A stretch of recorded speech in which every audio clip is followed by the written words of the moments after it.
এর কোরবানির সময় যখন গরু জবাই করো, একটা গরুর সামনে ছুরি দেখাইও না, নিষেধ, গরু কষ্ট পাবে।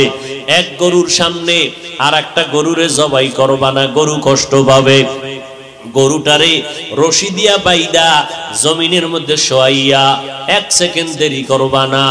কিন্তু আমাদের সমাজের মানুষেরা কোরবানির সময় গরুটারে হাতে পায়ে বান্ধিয়া মাটির মধ্যে শোয়াইয়া এরপরে বিশাল চিঠি পড়ে, অমুকের মাইয়া, অমুকের ফোলা, এই রকম 7 নাম 13 বাড়ির নাম নিয়া গোষ্ঠী শুদ্ধা নাম পড়ে।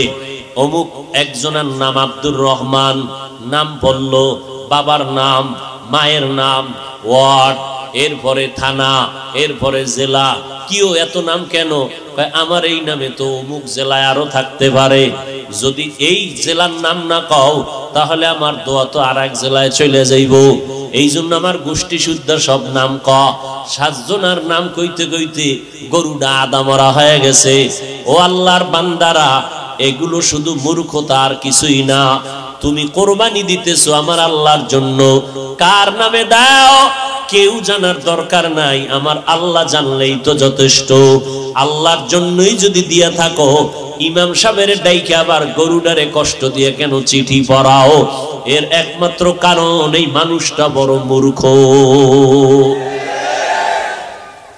জুমার দিন ইমাম সাহেবের নিয়ত করছে, হুজুর আব্বার লাগে একটু দোয়া করেন, পকেটে 1000 টাকার হাদিয়াটা রাখছে।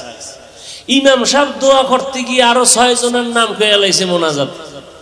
মোনাজাতের ভিতরেই মেজাজ গরম, হাদিয়াটা দিয়া হবে না, যে ইমাম সাহেব আমার বাবার জন্য দোয়া করতে গিয়া 1000 টাকা দিব হাদিয়া নিয়ত করছি, হেদিয়া আরো 6 জনের নাম কইল। এবার পকেটে খুঁজে টুইজা 200 টাকা দিছে, যে দোয়া ভাগ হয়ে গেছে। আগে হুজুরে আমার আব্বার নামটা একক কইলে পুরো দোয়াটা আমি একা পাইতাম, এবার 6 বাবার নাম কইছে তো দোয়া কি হয়ে গেছে, ভাগ হয়ে গেছে, হাদিয়াও কমে গেছে। এরকম কিছু জাহেল, কিছু ধর্মান্ধ মূর্খ আমাদের সমাজে আছে না নাই? আল্লাহ হেদায়েত দান করুন। हकीकत से तो दुनिया बेखबर है, दुनिया की नुमाइश पर नजर है, नमी गुयाम के अज दुनिया जुदा बाश बहर कारी के बाशी बा खुदा बाश।